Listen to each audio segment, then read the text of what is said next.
paz, amada igreja. Quero dar continuidade à mensagem que eu ministrei anteriormente. O tema da mensagem é a cidade de Deus e o seu governo. Amém? Deus, ele estabeleceu líderes, governos, tudo para que a sua glória seja manifesta a toda a igreja, todo mundo e em todas as gerações. Amém? Passadas e futuras. Nesse segundo ponto eu quero tratar sobre fortalecer o governo que já foi estabelecido por Deus. Estou me referindo a pastores, estou me referindo a ministérios, estou me referindo àquilo que foi criado e estabelecido pelo Espírito Santo de Deus. Amém? Então, eu quero tratar aqui nesse segundo ponto, irmãos, seja zeloso pelo governo que Deus estabeleceu. Seja cuidadoso, honre, ame, invista, ore por esse governo. Amém? Então vejam só, amados. Davi, ele conquistou a cidade de Jebus por 2 motivos. Vejam só que coisa linda, que coisa importante a ser copiado. Veja só os 2 motivos de Davi ter êxitos nas suas conquistas. Vejam só. Primeiro ponto, Davi ele teve êxito sobre os seus oponentes. Por quê? Davi ia cada vez mais forte, crescendo, conquistando. Por quê? Olha, essa referência está lá em 2 Samuel, capítulo 5, versículo do 6 ao 10. Você vai ver que ele ia crescendo. Por quê? Porque o Senhor dos Exércitos era com ele. Esse é o primeiro motivo da conquista de Davi. Porque o Senhor dos Exércitos era com ele. E então, esse é o meu alerta para os pastores, para os líderes de ministérios, para todo aquele que tem uma responsabilidade para governar aquilo que Deus estabeleceu para você, meu irmão, minha irmã. Deus era com ele. Deus tem que ser com você. Deus tem que estar no centro da sua vida, da minha vida, da sua igreja. Não permita que espírito de engano esteja no centro da sua vida.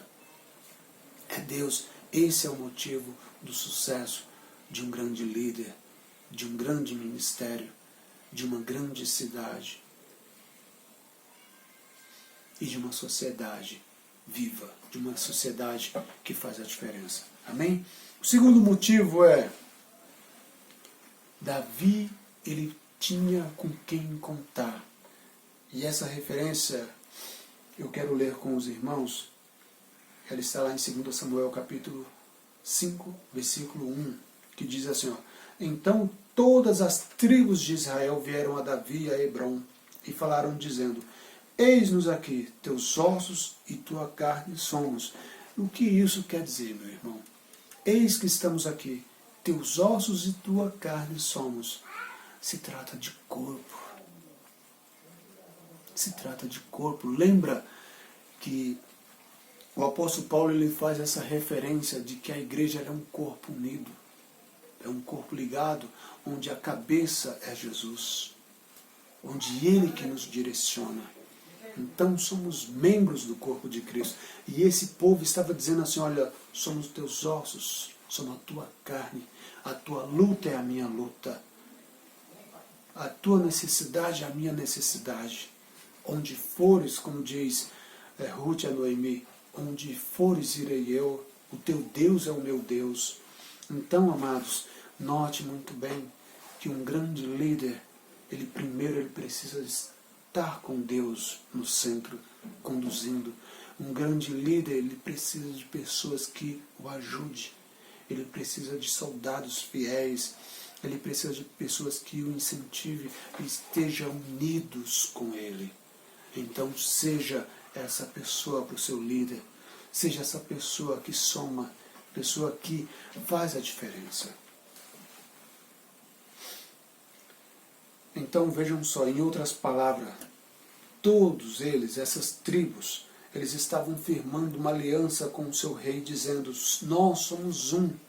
Essa palavra um, em hebraico significa echad, nós somos uma unidade, nós estamos juntos. E essa palavra echad, ela tem a ver com aliança, é como marido e mulher, que ambos são duas partes que se tornam uma. E então, é isso que fortalece o ministério, é quando anda em conformidade, onde há união, onde há envolvimento. Amém? Esse é o grande sucesso. E eles se prontificaram em lutar ao lado do rei. Davi, ele tinha uma liderança unificada e um povo sujeito à sua autoridade. Um bom líder, meus irmãos, minhas irmãs, ele jamais cruza os braços, ele jamais ele vai se omitir em meio a uma dificuldade. Então note, amados, que um bom líder, ele guerreia para que o reino de Deus ele prevaleça e ele seja estabelecido por toda a terra. Ele reconhece as fraquezas do inimigo, ele ataca com tudo para que o reino de Deus seja estabelecido. Por isso devemos que confiar e apoiar nossos líderes, para que eles estejam batalhando as nossas batalhas, para que eles estejam lutando por nós. Então vejam só, amados, quantas feridas, quantas cicatrizes esses líderes não têm, lutando por nós. Então ame o seu líder. Quantas feridas na alma um pastor não deve ter? Quantas decepções um pastor não deve estar carregando? Para que eu e você estejamos de pé. Ame o seu pastor, ame o seu líder, invista no ministério pastoral, ore, seja zeloso, não vire as costas para aquele que te abençoa, não seja ingrato, não seja maldizente, como foi Corã, Datã, Abirã, como foram esses homens. Seja grato, seja fiel. Então vejam só, um grande líder ele precisa de grandes soldados. Existem muitos valentes que precisam ser alcançados. Existem muitos guerreiros que eles não foram alcançados ainda e eles precisam ser cativados. Então vejam só, amados, esse grande líder ele precisa ser motivador. Ele precisa incentivar, ele precisa investir e enxergar o potencial nos seus liderados. Isso estou falando para você, meu irmão, que está à frente do ministério, você, pastor.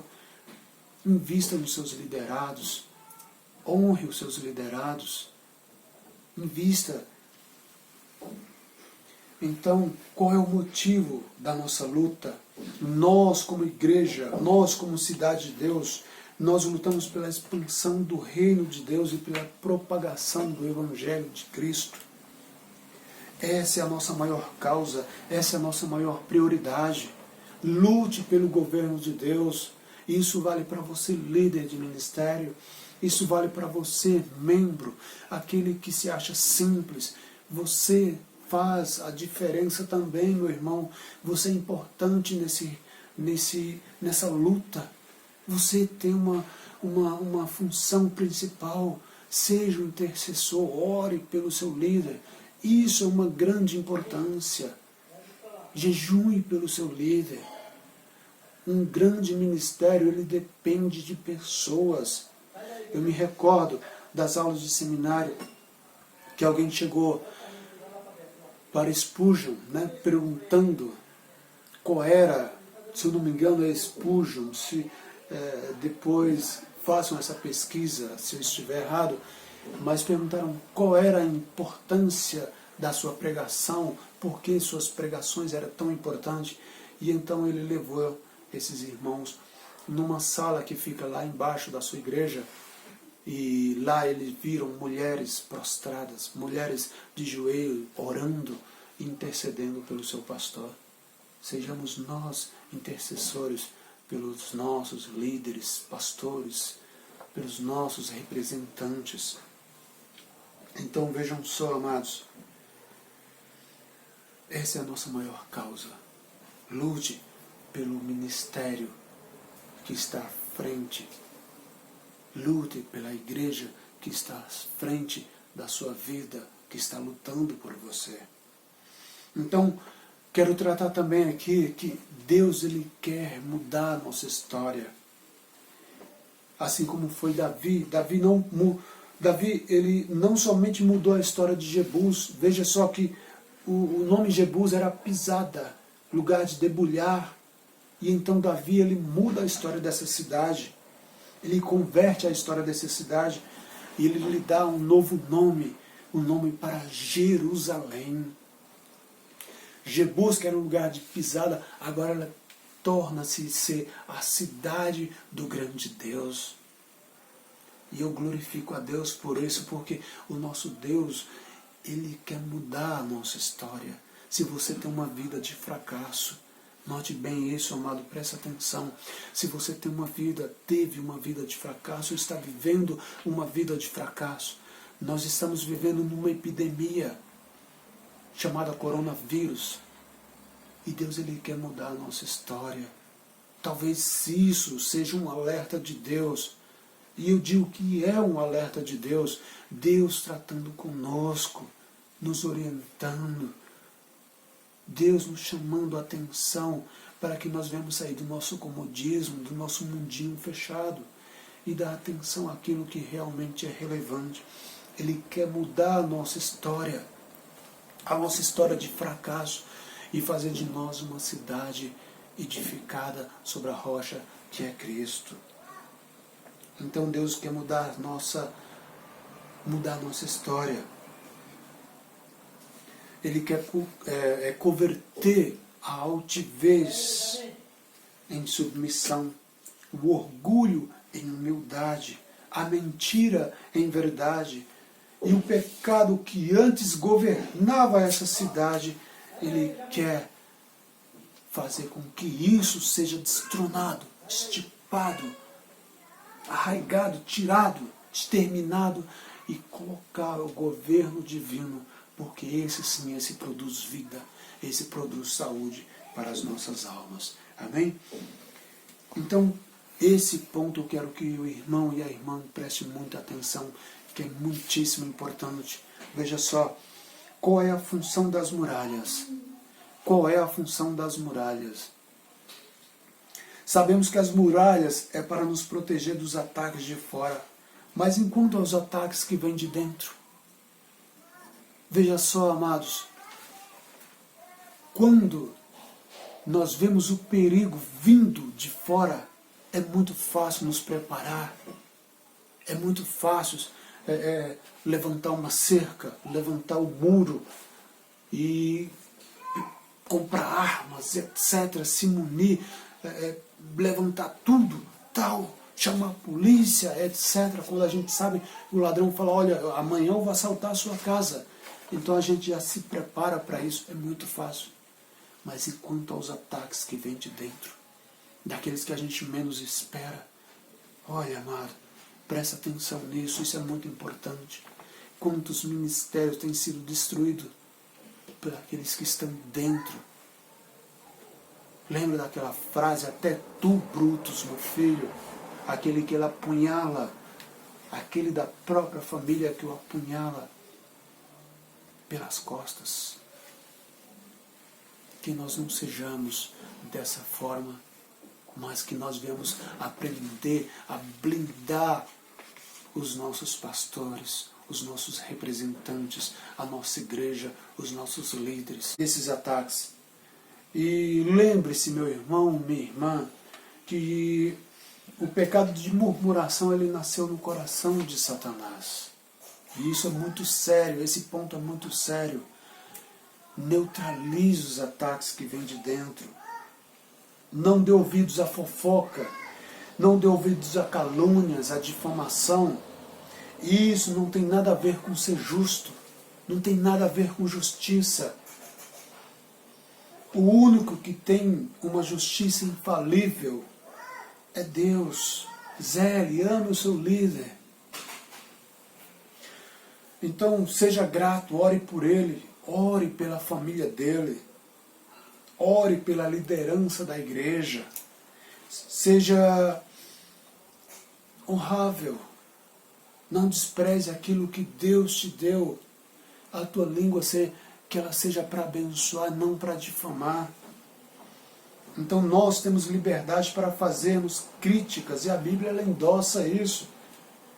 Essa referência você pode encontrar lá em Mateus 18, 15 ao 17. Jesus diz assim, se o teu irmão pecar contra ti, vai em particular com ele, conversa sobre a falta que ele cometeu. Se ele te der ouvido, ganhaste o teu irmão. Então veja só, irmão, se você tem crítica contra alguém, vai até ele, procura ele e chega, irmão, olha, veja bem, o irmão falou uma coisa tal hora, ou em tal lugar, etc. E conforme a palavra de Deus, conforme as escrituras sagradas, não conforme o que eu acho, não conforme o que eu penso, conforme as escrituras sagradas, o irmão foi infeliz, o irmão errou. Então, olha, não é correto o que o irmão fez.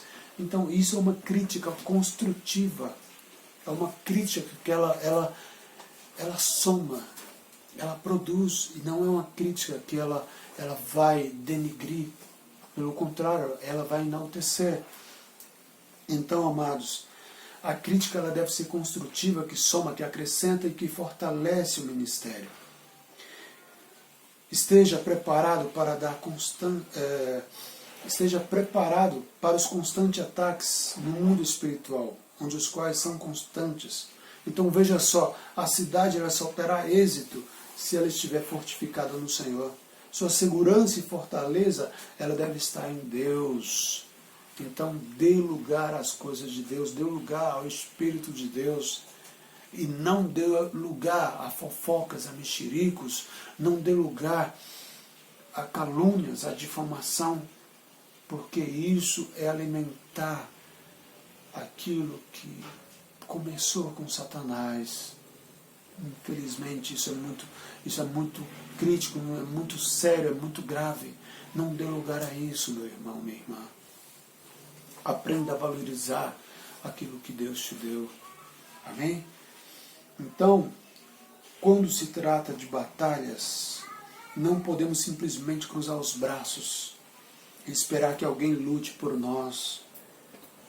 Quando se trata de guerra espiritual, a responsabilidade é de todos nós.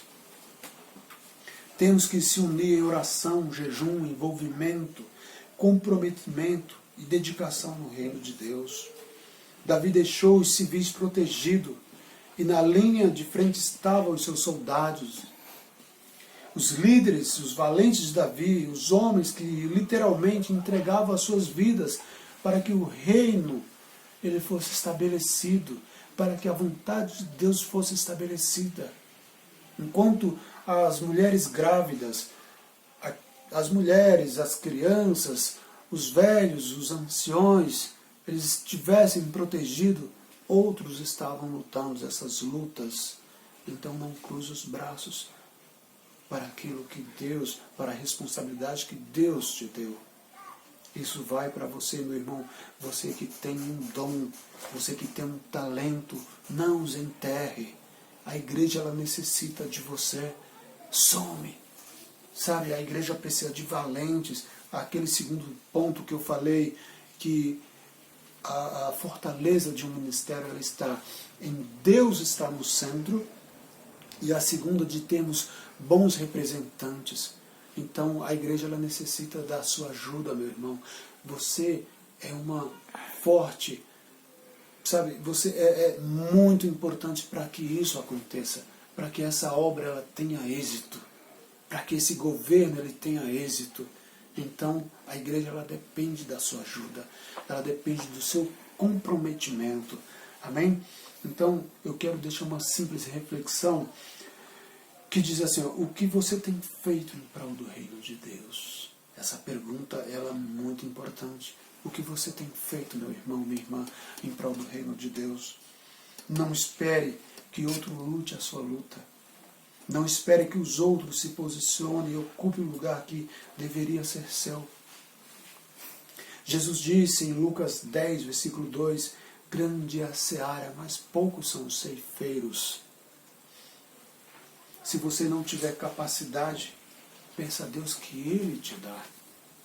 Mas não permita jamais que você se acovarde, que você cruze os braços. Faça a diferença. Não seja omisso. Faça a diferença. O reino de Deus, ele conta com você. No terceiro ponto, eu quero tratar sobre a apostasia e o esfriamento. Então vejam só, amados. Pessoas mudam. Governos mudam. Mas os valores e princípios divinos, esses jamais devem ser mudados ou esquecidos. Muitas igrejas deixaram de existir simplesmente porque deixaram de lado as escrituras sagradas e deram ouvido à perdição, deram ouvido a palavras de mentira, a palavras de engano, deram ouvido a ruídos e não propriamente a palavra do Senhor. Então esse foi um dos erros que impediu que o povo de Deus ele fosse uma nação sem precedentes, uma nação vitoriosa. Então, que nós, como igreja, nós jamais venhamos nos esquecer desses critérios de dar prioridade à palavra de Deus, de ler a palavra de Deus e a pôr em prática. Amém? Vejam só, amados, Israel deixou de lado as ordenanças do Senhor e pagou um alto preço. Isso não é diferente de nós, quando nós deixamos de lado os conselhos de Deus. Poxa, meu querido, nós vamos sofrer. A consequência é devastadora, é trágica. O ciclo de sedentarismo e apostasia voltou a reinar nessa cidade. Lembrando que Israel, lá no tempo dos juízes, quando Deus falou assim, olha, toda a terra de Canaã é de vocês, conquistem. E então começaram a conquistar algumas terras, algumas propriedades, algumas cidades, e só que a tribo de Benjamim, ela cruzou os braços, simplesmente. E falou, não, deixa quieto, não tem problema, vão só na sombra e água fresca. E esse foi um grande problema, que a tribo de Benjamim quase foi exterminada. Por quê? Porque deixou de lado as observâncias do Senhor e se apegaram aos costumes dos cananeus, um povo idólatra.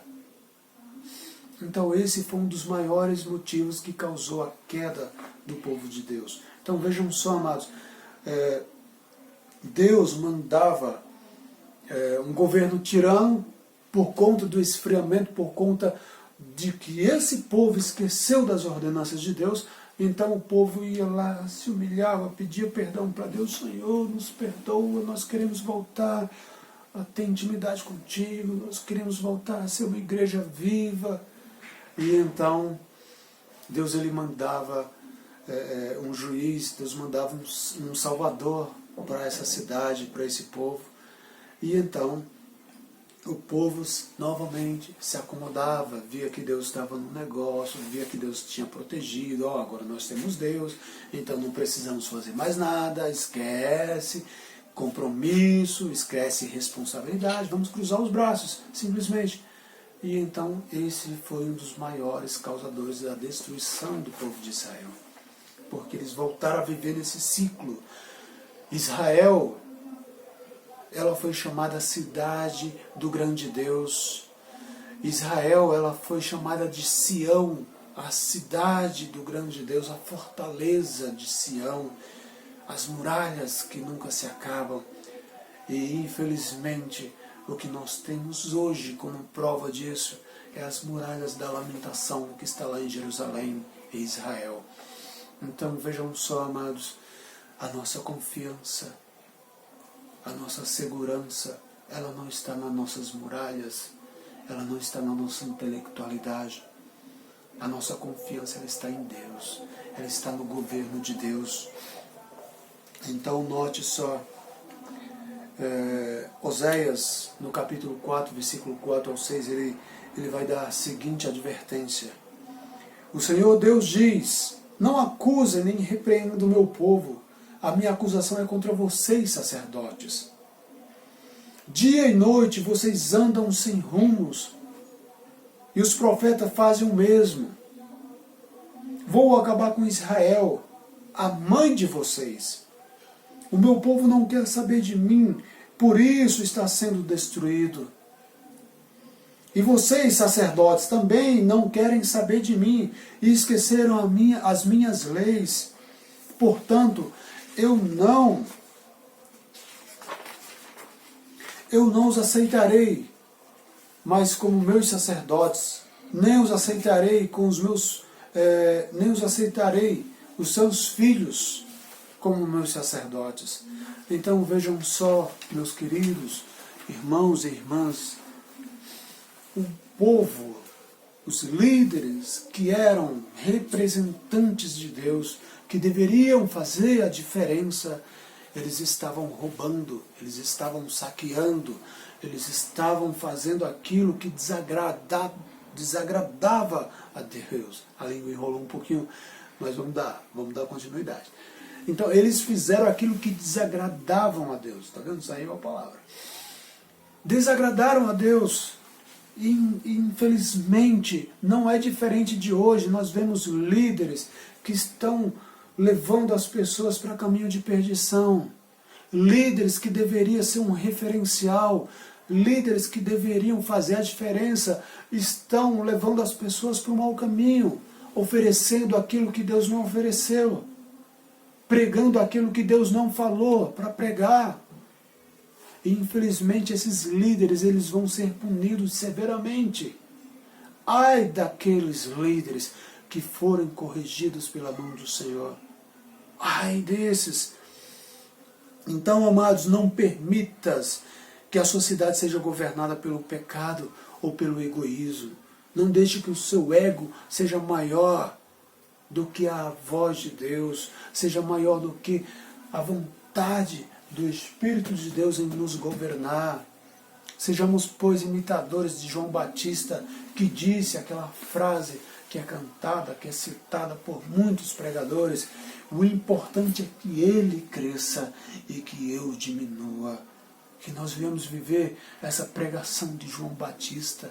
O importante é que ele cresça e que eu diminua. E isso é estar debaixo do governo divino.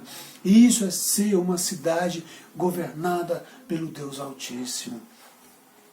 Não permita jamais que o fracasso te impeça de vencer. Erros podem surgir ao longo do caminho, mas a promessa é para aqueles que permanecem até o fim. Não permita que o erro ele seja um destruidor da tua vida. Todos nós erramos. Todo mundo vai errar. Tudo isso é um fato, amados. Todo mundo vai errar. E isso é um fato. Mas não permita que o erro ele seja algo que te prende no chão, que te peça de voar, que te peça de fazer a diferença. Não ponha a culpa nos erros, mas faça dos erros um motivo, um trampolim para a tua vitória. Deus ele conta com você. Deus ele conta com a sua ajuda. E eu quero concluir essa mensagem trazendo a seguinte reflexão, trazendo o seguinte desafio, que a cidade ela deve ser governada por Deus. A sua vida ela deve ser governada por Deus. Ela deve estar sendo direcionada pelo Espírito Santo de Deus. Então, amados, permita que o Espírito Santo de Deus ele bata na tua porta. Toque, toque.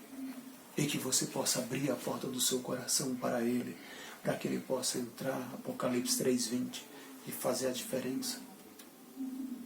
Permita-se ser moldados pelo Espírito Santo de Deus, porque o lugar que Deus habita, ele tem que ser limpo, ele tem que ser purificado. Muitas coisas vai ter que ser mudada, vai ter que ser tirada, vai ser que ser transformadas.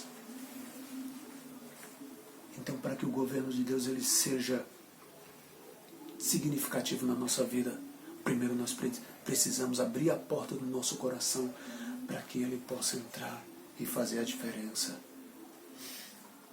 Então, amados, que nós venhamos aprender a amar os nossos representantes, os líderes, os pastores, profetas, evangelistas, professores, doutores, que nós venhamos aprender a respeitar esses ministros do Senhor, esses homens e mulheres de Deus que pagam um preço, que fazem a diferença. Então, qual é a sua importância como cidade? A nossa importância, amado, é glorificar o nome do nosso Deus. E que nós venhamos deixar que o seu governo teocrático, ele nos governe, ele faça a diferença, com base nos valores e padrões divinos, e não com base no nosso ego, no nosso eu acho, no nosso eu penso, que o nosso ego ele caia por terra. Então, você só será digno da presença de Deus quando abrir o seu coração para que o Espírito Santo de Deus possa entrar. Faça parte do governo de Deus, faça a diferença. O rei, ele conta com você. Peleje as batalhas de Deus, honre a sua palavra. Lute contra o seu inimigo, o diabo. Lute com todas as suas forças, com todas as suas armas. Ore, jejue, para que Deus ele estabeleça a sua igreja como igreja vencedora, como igreja que triunfa, como igreja que deixa um legado. Ore por isso, viva por isso, lute por isso. Não seja vacilante, pelo contrário, seja cativante. Não menospreze aqueles que almejam crescer. Incentive, invista nos seus valentes, aqueles que têm lutado por você, aqueles que têm lutado uma boa luta. Valorize o seu liderado, valorize o seu líder. Então Deus ele quer mudar a nossa história. Deus quer mudar a sua vida, que era de fracasso, em vitória. Deus quer fazer do seu nome, que era um motivo de vergonha, agora um motivo de altruísmo, um motivo a ser seguido, a ser copiado. Aquele que antes era ridicularizado, agora é um referencial. Olha, tá vendo fulano de tal? Aquele sim é um grande homem. Tá vendo aquela irmã tal? Aquela sim é uma grande mulher. Essa sim é uma serva de Deus. Que nós venhamos receber esses elogios. E também não ficar esperando isso, mas o que eu quero dizer, seja um testemunho vivo da palavra de Deus. Deus ele quer mudar a nossa história, amados. Deus ele quer mudar a nossa vida. E para que isso aconteça, nós devemos ser cidade de Deus. Nós devemos permitir que o governo de Deus esteja nos liderando. E eu quero concluir orando com você. Abra o seu coração para Deus.